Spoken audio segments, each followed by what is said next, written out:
things. I'll care about my clients. I won't be thinking about dollars if I've got that. I'll be healthy so I can be at a peak.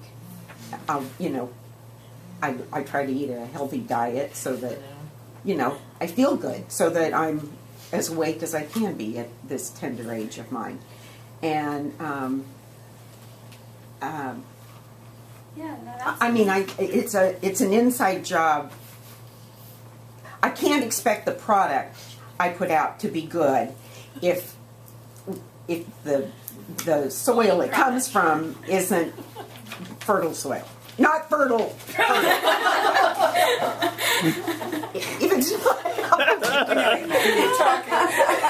Hey, you just stop right there. You'll be fine. Anyway, I hope that wasn't too far out there. It's funny, no, but thank you so much for sharing. Don't elaborate on that soil.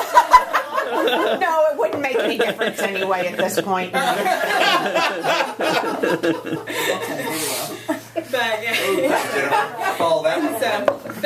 you're right though. Say you weren't confident with where you're at physically, could that transfer to your confidence on the job?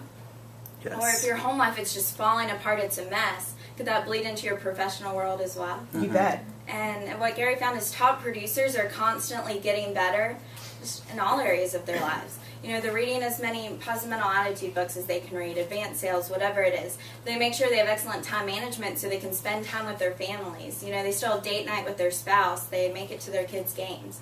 If they need to get into shape, they hire a personal trainer to kick their butt. Whatever it is, they're focused and deliberate about taking it to the next level in every single area of their life. And a good rule of thumb that I'd always heard is you should invest as much in yourself and your own personal growth as you do on your car maintenance every year. And I've got a room full of women here, but does anyone know what that is on average? How much you spend? It's about $2,500. And so these top producers were constantly investing in themselves, whether through a personal trainer or whatever it was, just to get better in all these different areas. And it goes along so well with the second habit. But write this in. The second habit of top producers is they're students of their game. Top producers are students of their game. And there's a story that I really like to tell with this one. It was my first summer working with the Southwestern company selling books door to door. And I had huge goals. I'd wanted to be the #1 producer, and I was well on my way to hitting it. It was about 5 weeks into the summer, and I'd moved from North Carolina to San Antonio, Texas, and it was hot. And this day, I will never forget this day. It was so hot. I remember knocking on a door, and a dad said, "Hold on." Ran inside, brought me back a cold washcloth just so I could wipe the sweat off my face before he even let me talk. And this one day, I was working so hard that day. It was 3 or 4 in the afternoon, and I was used to having a couple customers by lunchtime. I hadn't had a single presentation. It was every door I'd knock on, it's like, knock, knock, we're not interested. I'd knock on another one, knock, knock, go away, we don't want any. Knock, knock, you're ugly. Hey, come on. But it was one of those days where I couldn't get a presentation, but I kept working. I kept going to the next door. And I knocked on this one door, and this old guy comes to the door, and he pulls one of these. And you guys have all seen this before? He was mean mugging. You guys haven't been mean mugged before? They're just totally not with you. And so I'm going into my approach, and I noticed he had a hospital band on his wrist. And I used to want to be a doctor. That's what I went to college for. And so I was like, sweet, we can make a connection. And I asked him about it. And he said, "How dare you ask me about this? You're a door-to-door salesman. You are the scum of the earth," is basically what he said. Slam. And slammed the door. And I remember walking from that door to the end of the sidewalk back to my car. And it kind of hit me like, what am I doing out here? I'm a college student. I should be at the beach with my friends. I'm a door-to-door book salesman. What was I thinking coming out here? And I've already made a ton of money. I should go home. And more than anything, I just wanted to go sit in my car and cry. This is the most horrible thing I've ever done. And I stood there, I don't know how long, just really staring at my car and staring at that next house, trying to figure out what I was going to do. And luckily, they had taught me self-talk, and I always said no means next over and over during the day. And so I said, you know what, no means next. And I pathetically walked over to the next door. And so I knocked on the door, and another dad answers the door, and I'm going through my approach, and he just starts laughing at me. I'm like, what now? Come on, what is it? And he said, well, you're with Southwestern, right? And I was like, yeah, how'd you know? And I got really excited, and come to find out, he had been an all-time top producer with Southwestern. He'd been the #1 rookie his first summer, and he had sold books door to door for 7 years, recruited and led huge organizations. And he said, come back, make me your last appointment, I'll buy something from you. He gave me some snacks, some water, told me everyone else to go see in the neighborhood. I turned my attitude around, I went out, and I had an awesome day. And later that night when I was sitting down with him, I hope you guys would have done the exact same thing I did. If you ran into the all-time top producer with Weicker, what would you ask him? How'd you do it?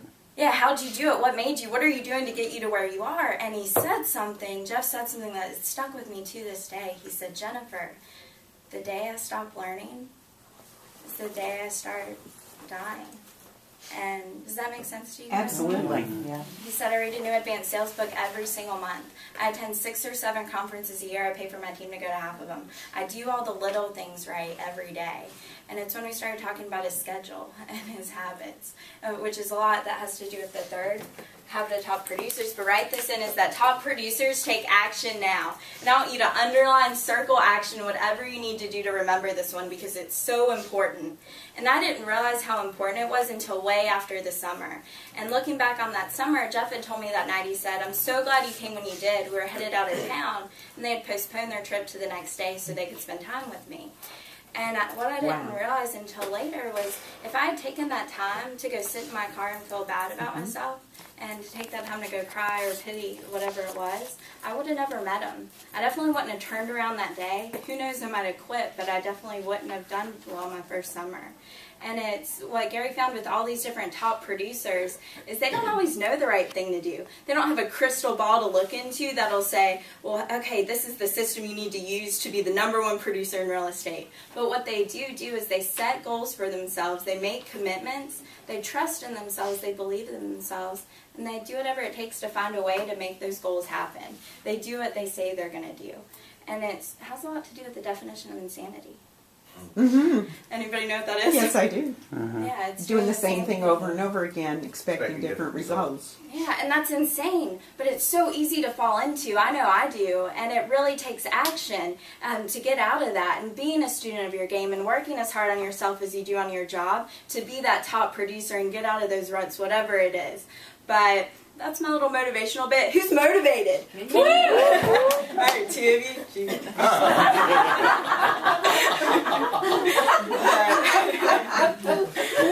But really, my main goal today is share some techniques with you guys that will help you bring in some more business. Sound like a plan? Yeah. All right. So I'm going to walk you through it. It's the cycle of the sale. I'm sure you've all seen this before. You might have seen different terminology, but it's something all sales professionals use. And the first one, if you want to write this one on your notes, there's a spot for 3 or 4 on the front. There's different pages of these, and through 7 on the back. And you can use the rest of the space for notes. But the first part of the cycle, write in pre-approach. Write in pre-approach. And this one, it's more commonly known as your prospecting. And who in here, when you wake up in the morning, jump out of bed, shower up, go downstairs, gobble down your breakfast, high-five your spouse on the way out the door because you can't wait to get out there and start prospecting? Wait a minute. Let's go back. It's the same reason we haven't been doing iCall. Right? Well, we'd rather be making the eye calls than out the door at... Never mind. I bet there's somebody in here who would like to... But even with making your calls in the morning, it's funny, no matter what office I'm in, I never get a lot of takers on that one. Yeah. And I wanted to ask, why is that? Why is that not something we get excited about every single day? It's called rejection. Rejection, yeah, that's huge. What else? Comfort level. Comfort level, definitely. What else? Sometimes, you have to do the same thing over and over again. You don't get a lot of instant results. It's draining on you. You need a paradigm shift. And totally, because can you build an incredible business for yourself in this industry if you're a great prospector? Definitely. And so I wanted to share with you, there's a guy, Dave Brown, at your conference. He's phenomenal, taught me everything, but he's the master. He's knocked on over 50,000 cold doors when he was with Southwestern, but he goes through and he teaches, how to leave messages that motivate people to want to call you back. All the ins and outs of a three-dimensional name, of using a past client's name with a